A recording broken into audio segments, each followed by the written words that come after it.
About 3 to 5% of Canadian babies are born with something called a tongue tie.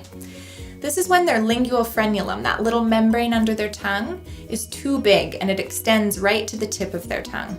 It prevents them from being able to lift their tongue up or extend it forward. Both are necessary movements for effective breastfeeding. Tongue tie can affect a baby's ability to breastfeed by interfering with their latch.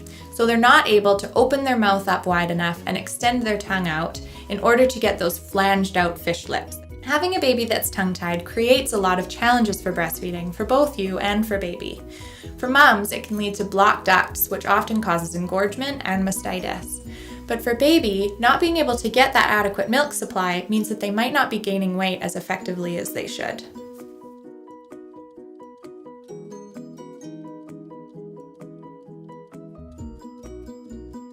So one of those common problems that tongue tie can cause that I just mentioned for mom is blocked milk ducts.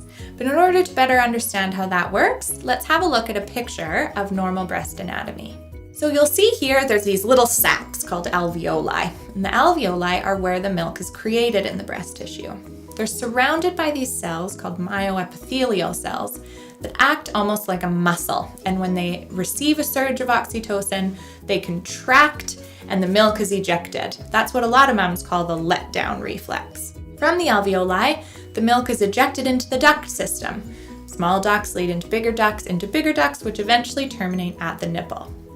This duct system was once thought to be really orderly. All the ducts would side by side, but we know now that they're not. They're intertwined, they're overlapping, similar to the root system of a tree.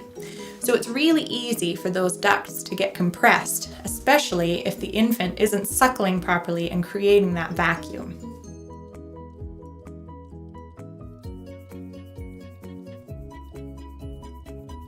So when there's a blockage in this duct system and the milk can't get from the alveoli out the nipple, it can cause a couple signs and symptoms for moms. You might notice a lump, be able to see it or feel it. Could be red and it could be quite painful, either just to touch or when your baby nurses. So there are some options to manage blocked milk ducts, and you'll find that they're quite similar to the management of engorgement. One really important thing is proper positioning of baby while you're feeding. So make sure you're comfortable, have what you need, get lots of pillows, and latch baby on as well as he can. You want to feed baby as frequently as you can and for as long as you can, adequately emptying your breasts as much as you can. Another thing that a lot of mums find helpful is to apply heat before they breastfeed. So warm compresses, it just gets everything moving and flowing how it should be. Then after you're done breastfeeding, apply cold compresses or ice packs. That shuts everything off, tells your body to stop producing milk for right now. In addition, it might be helpful to massage your breast as your baby nurses. However, some mums also might find this quite painful, so see what works for you. And lastly, you want to avoid restrictive clothing. So make sure that your bras, your t-shirts, or your baby wearing carriers are not too tight. Now, most mums find that blocked milk ducts will clear themselves out within 24 to 48 hours.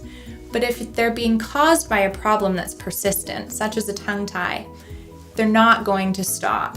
So it might mean addressing the cause, which is the tongue tie. The recommended treatment for a tongue tie is a minor surgical procedure called a frenotomy. It'll either be done in the hospital or in your physician's office. They'll have you bring baby in, swaddle him really tight, and hold him while the doctor just snips that frenulum, the membrane under his tongue, with a pair of sterile scissors. Most research suggests that this procedure is actually fairly painless for babies. Because there's not very many pain receptors in that little thin membrane, they likely can't feel much. However, your baby will probably be fairly irritated that it has fingers and scissors in its mouth. So in order to be able to evaluate whether this treatment has worked or not, you should be able to see a couple of things. But the most important is you should just be able to see effective breastfeeding. Your baby should be able to latch on, get those nice flanged fish lips that we talked about, and effectively suckle. You should be able to hear him swallowing, and you should feel emptied after the feed.